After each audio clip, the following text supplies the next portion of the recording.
My name is Audrey Thorne, and I come from a family that measures worth in decibels of success and acres of land. My childhood was spent in the rolling, oak-studded hills of central Virginia, on a sprawling horse farm called Blackwood Manor. It was a place of immense beauty and quiet, suffocating pressure.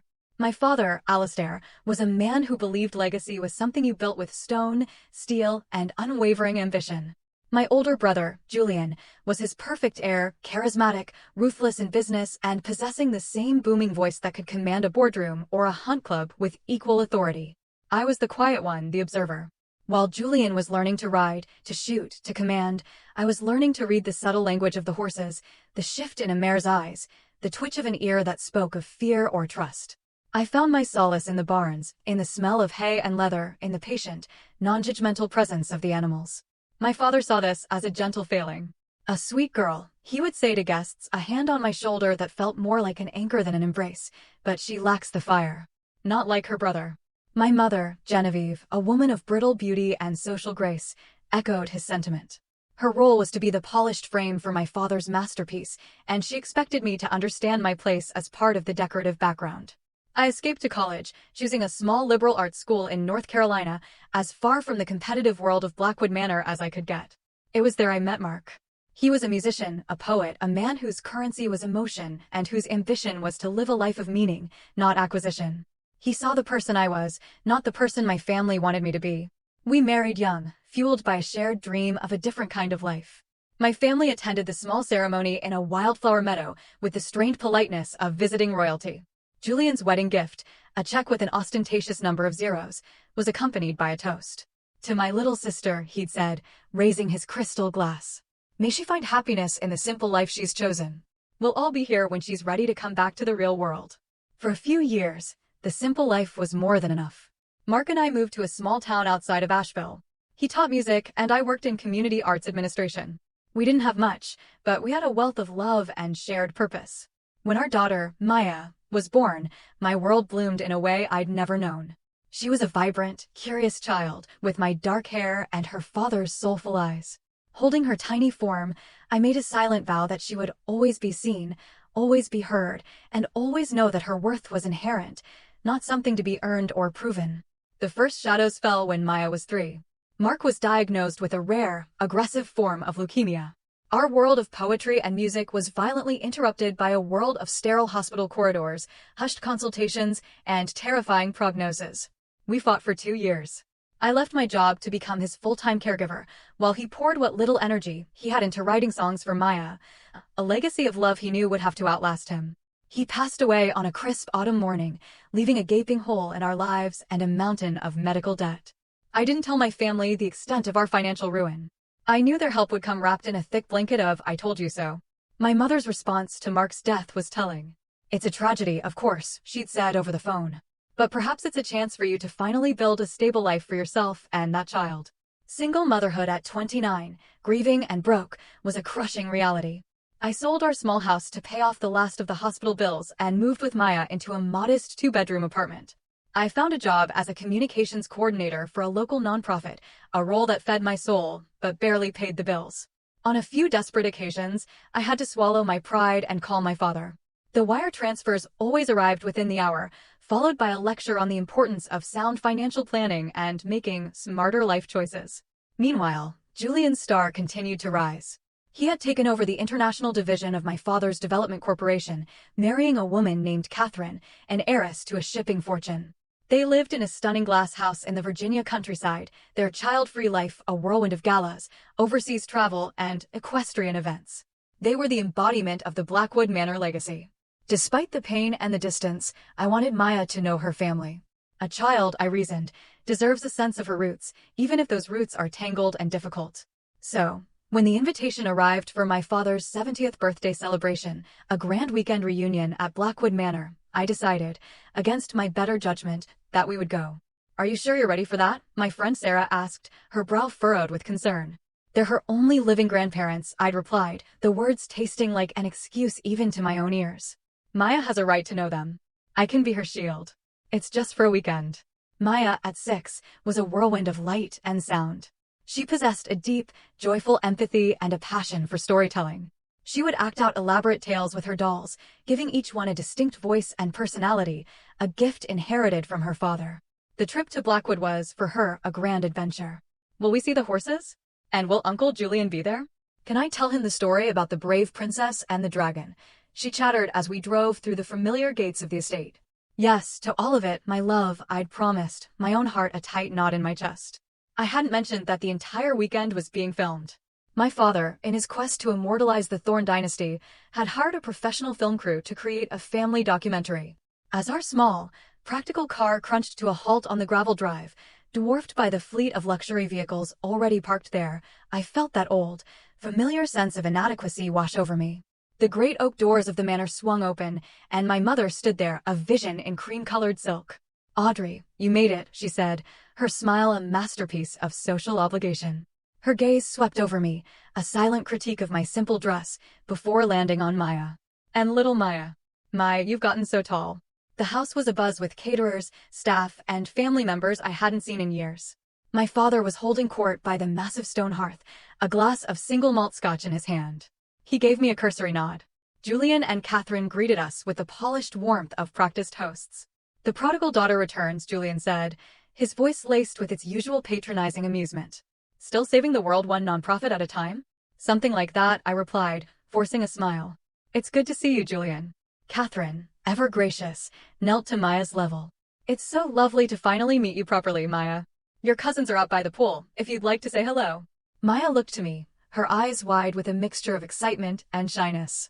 "Can I, Mommy?" "Of course, sweetheart." Just as soon as we put our things in our room, a young man with a camera and a sound boom followed us discreetly as we moved through the house. I saw other small, wireless microphones placed on mantels and side tables. They were capturing everything. Our room, predictably, was in the old East Wing, a part of the house reserved for distant relations and staff. As I helped Maya unpack, her earlier excitement returned in a rush. "Can I show everyone my doll story? I brought Princess Anya and Sir Reginald." My heart ached with a protective love. Her uninhibited joy was the most precious thing in the world, and I knew how easily it could be bruised in this house. "Of course you can, my love. Just find a good time, when the grown-ups aren't too busy talking." That first evening was a masterclass in the Thorne family dynamic. My father toasted Julian's latest acquisition of a hotel chain in Dubai. My mother lamented my bohemian lifestyle.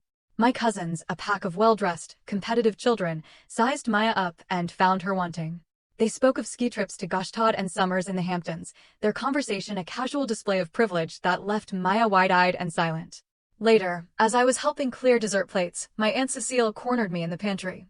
"Audrey, darling, it's a shame about Mark. But you're still young. You must find a man of substance. A girl can't raise a child properly on her own, you know." When I went to tuck Maya into the enormous four-poster bed, she was quiet, tracing the patterns on the damask coverlet. "What's wrong, little bird?" I asked. "Cousin Charlotte said my dress was from a cheap store," she whispered. "And Uncle Julian told me that storytelling is for babies, not for big girls." I took a deep breath, the familiar anger coiling in my stomach. "Well, Charlotte has a cheap soul, and your uncle doesn't know the first thing about what makes a girl big or brave. Your stories are wonderful, and you have your father's gift. Don't ever let anyone tell you otherwise." She snuggled into my arms. "Grandpa said you were too sensitive as a girl. He said that's why you ran away." I kissed her forehead, my own childhood wounds aching in sympathy. Sometimes, running away is the bravest thing you can do. And, sometimes, you have to come back and show them you're not scared anymore.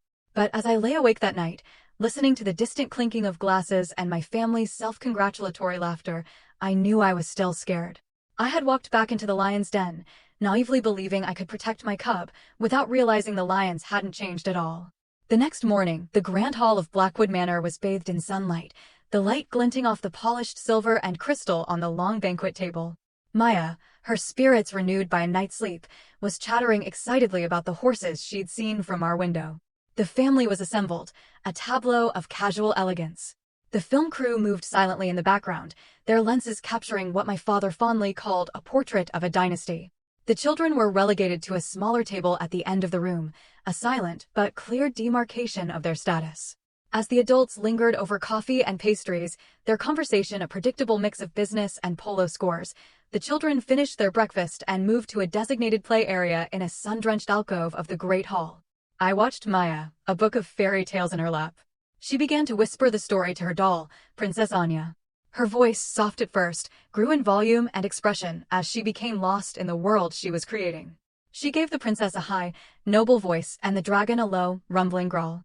It was enchanting. I saw Julian glance over, his jaw tight with annoyance. I saw my mother catch my eye and give a slight, warning shake of her head. I ignored them both. Maya's creative expression was not a disruption, it was a gift. Her voice rose as she reached the story's climax, the brave princess facing the fearsome dragon. And then, she declared, her voice ringing with passion, Princess Anya raised her sparkly sword and said, "You will not harm my people." For God's sake, Audrey, can you not keep her quiet? Julian's voice cut across the room, sharp and cold. I started to rise, intending to go to Maya, not to quiet her, but to protect her from his anger. But in that split second, Julian was already on his feet, his chair scraping back with a grating shriek.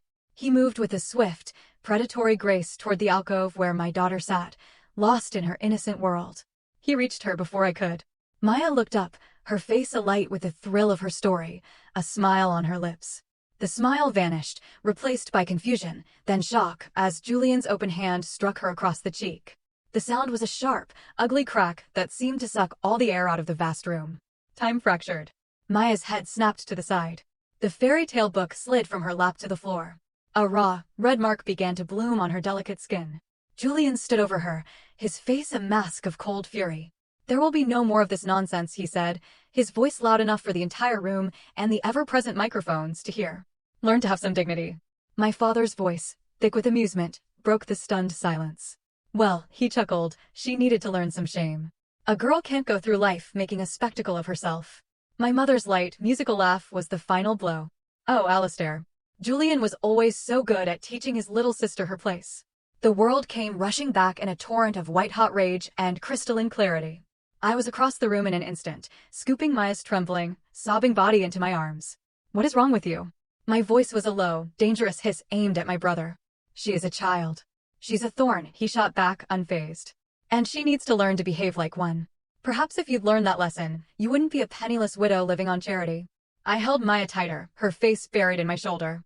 "We are leaving," I said, my voice shaking but resolute. "And you will never, ever touch my daughter again." "Don't be so dramatic, Audrey," my mother said, waving a dismissive hand. Julian barely touched her. "You're making a scene." "A scene?" I turned on her, my own laughter sharp and humorless. "My brother just struck my 6-year-old daughter for telling a story, and you are worried about a scene?" Julian took a step toward me. "You'd better watch your tone." I backed away, shielding Maya with my body. "Stay away from us." As I turned to leave the room, my father's voice stopped me. "If you walk out that door, Audrey, you're cut off. For good. Don't come crawling back when you can't pay your rent." It was his final, most powerful weapon, the one he had wielded my entire life. But in that moment, it was useless. I paused at the threshold and looked back at the room of beautifully dressed, morally bankrupt people. My gaze settled on the sound technician, who stood frozen by his equipment, his face ashen. The red light on his recording deck was on. "Keep your money, Dad," I said, my voice suddenly calm and clear. "It seems you're going to need it. A family legacy built on cruelty isn't worth very much." As I carried my weeping daughter up the grand staircase, I didn't feel like I was running away. For the first time in my life, I felt like I was walking toward myself. The little girl who found her voice in the quiet company of horses had finally learned to speak up in the world of men. My brother had tried to teach my daughter shame, but in doing so, he had handed me the tool to bring his own carefully constructed world crashing down around him.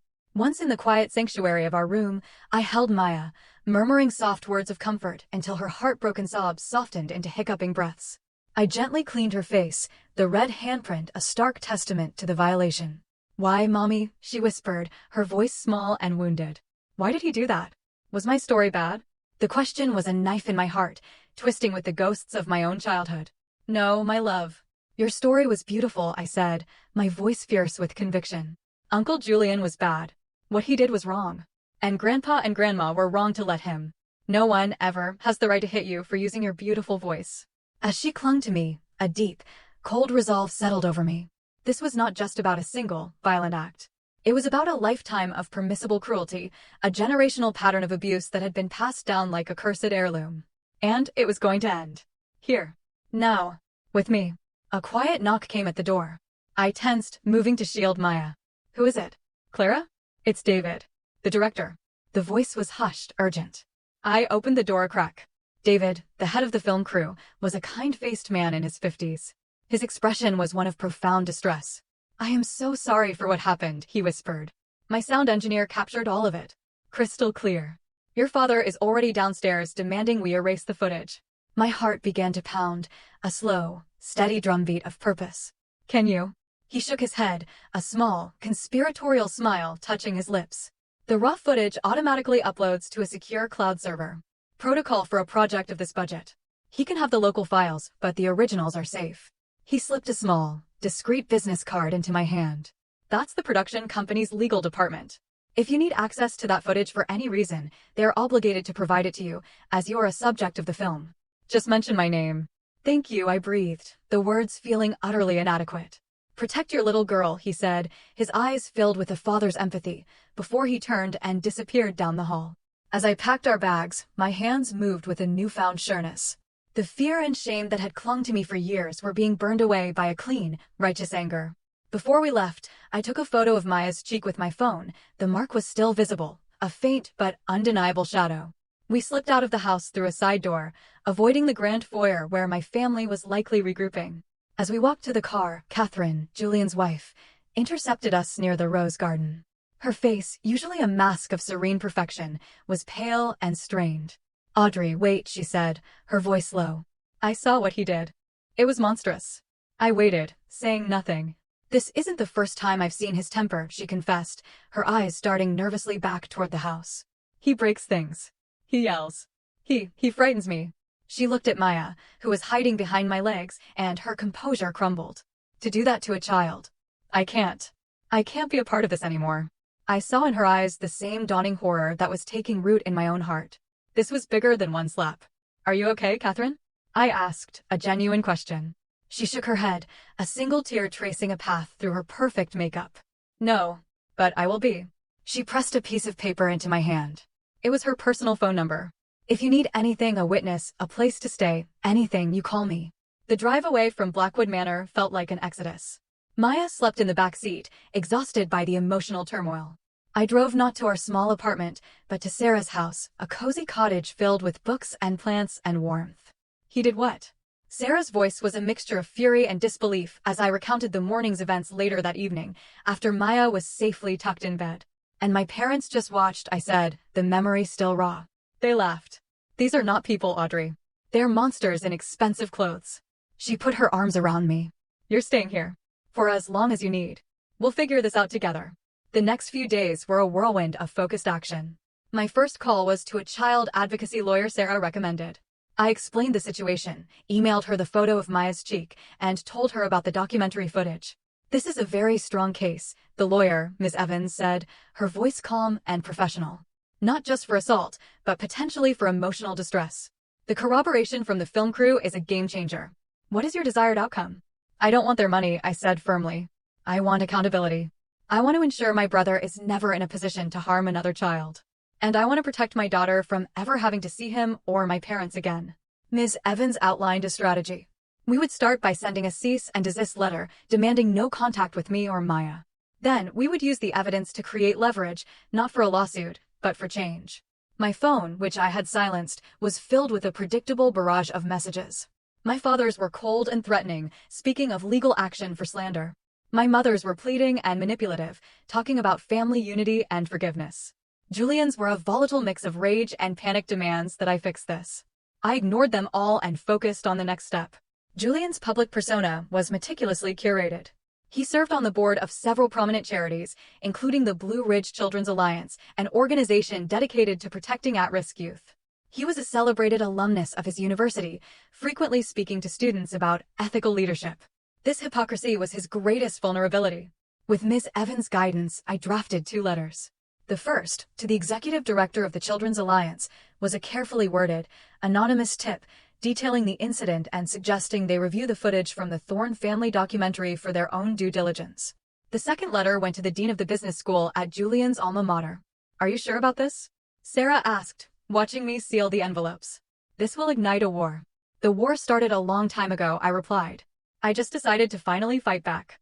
The first explosion came less than 48 hours later. I received a frantic, tearful call from my Aunt Cecile.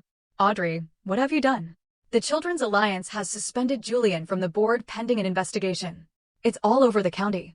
People are talking. The next call was from Catherine. He's unraveling, she said, her voice shaky. The university canceled his keynote speech for their ethics summit. He's been drinking for 2 days straight, blaming you, blaming me, blaming Dad for hiring the film crew. I'm moving out, Audrey. I'm going to my parents' house. The consequences were not legal, not yet. They were social. They were reputational. For a man like my brother, whose entire identity was built on a foundation of public esteem and perceived power, it was a death by 1,000 cuts. He was being held accountable not in a courtroom, but in the court of public opinion, where his carefully crafted image was shattering.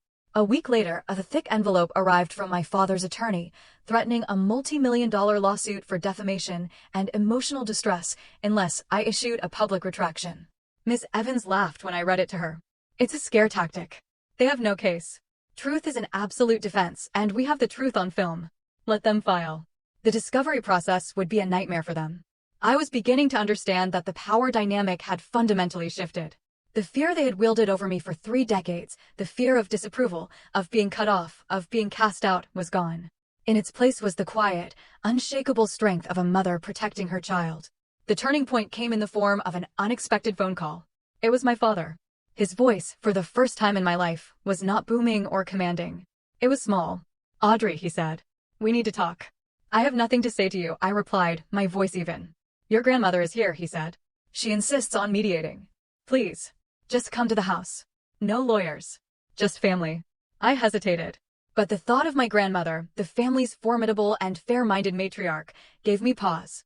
Perhaps there was a path forward that didn't lead to total destruction, but to some form of justice. I will come, I said. But I am not coming alone. The air in the formal library at Blackwood Manor was thick with unspoken resentments. My father, my mother, and Julian were assembled, their faces drawn and pale. They looked diminished, stripped of their usual arrogance. I had not come alone as they'd requested. Beside me sat Catherine, her presence a quiet statement of solidarity. And on the table between us, a laptop was open to a video conference call, where Miss Evans, my lawyer, observed silently. My grandmother, seated in her high-backed chair by the fire, presided. She was 91, her body frail, but her eyes were as sharp and clear as a winter sky. I have seen the film, she began, her voice cutting through the tension. I have seen what you did, Julian. And I have heard what you said, Alistair, and what you did not say, Genevieve. She turned her piercing gaze on my brother. You laid hands on a child. Your own blood. There is no excuse, no justification. You have brought shame upon this family's name in a way no financial loss ever could. Julian started to speak, reflexive denial on his lips, but she silenced him with a raised hand.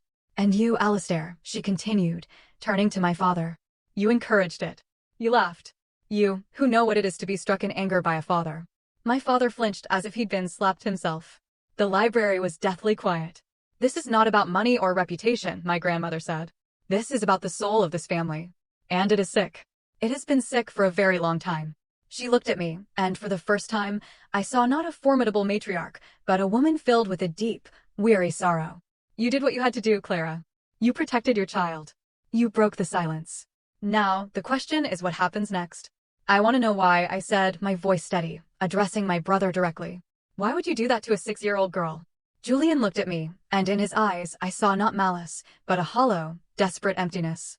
I don't know, he whispered, the words ragged. She was so happy. Her voice, it was so loud, so full of something I don't have. And I just wanted it to stop. The confession, so raw and unexpected, hung in the air. It wasn't an excuse, but it was a truth. A truth about a man so starved of genuine joy that he had to extinguish it in a child. In that moment, my anger began to recede, replaced by a vast, aching pity. The story I had been telling myself was one of good versus evil, of a righteous mother against a monstrous family. But the truth, as always, was more complicated, more tragic. My family wasn't monstrous. They were broken. And they had tried to break me, and then my daughter, to make us fit into the shape of their own brokenness. What do you want, Audrey? My father asked, his voice rough with emotion I had never heard from him before. I thought of Maya, of her sweet, recovering voice. I thought of Catherine, rebuilding her life. I thought of the generations of thorns who had learned to equate power with pain. I wanted to stop, I said softly. I want the healing to begin. For all of us. The path forward would not be easy.